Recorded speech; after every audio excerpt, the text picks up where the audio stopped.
Another thing too is, regardless of context, if he is my half sibling, which is probably unlikely, I was wrong.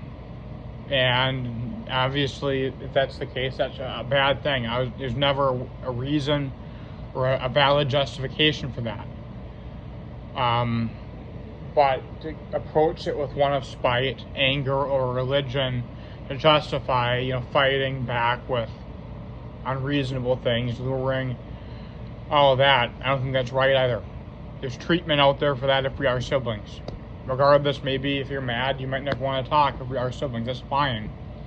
Obviously, I'd like to know, to have, some closure. At least to know why maybe that's why everyone hates me in this, If it were just simply just people being homophobic, I think that I'd have more of an outcry of support for me, which makes me also think that, yeah, this might be something deeper. If you are, there's obviously treatment out there. Scientific, medical, psychological treatments, The other thing is maybe jealous of privilege. Maybe if the sibling thing is my historical privilege, where I grew up, the car I drive, maybe just the comfort of, living alone with my parents and being an only child on the lake, all of that.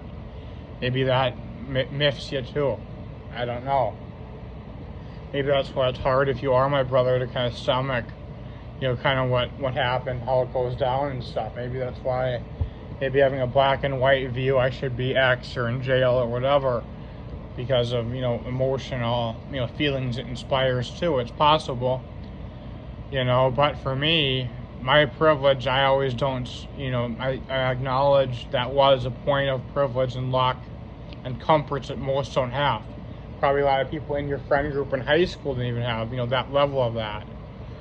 And I acknowledge that. I'm not trying to, say that you have had a life that's easier or better or anything of that matter, man. I'm just trying to, say that, yes, there's that. But for me, my biggest source of pain, my biggest detriment, has been social isolation. Always feeling inferior, always feeling, insecure, not wanting to approach people. That's been my thing. I've been socially starved.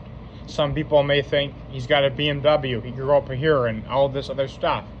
Sure, you could have a palace like Great Gatsby, a fountain dripping with the finest, champagne or whatever you want, vodka. If you're a spicy kind of person, you got a red, fountain spitting out fireball or whatever, The issue is that you can have all that, but you can be alone, you can be misunderstood, you can be excluded, and everybody thinks X about you and they don't even know you. That's been my biggest thing. Not about money or cars. It's just that's been my lack of privilege. Maybe you've had a good amount of friends. You could always have had someone you could call no matter what time of day or night. There's always someone in your contacts you could be able to call and say, hey, I just want to talk about what I like to talk about. I never could say I could have that. Maybe you have. I don't know.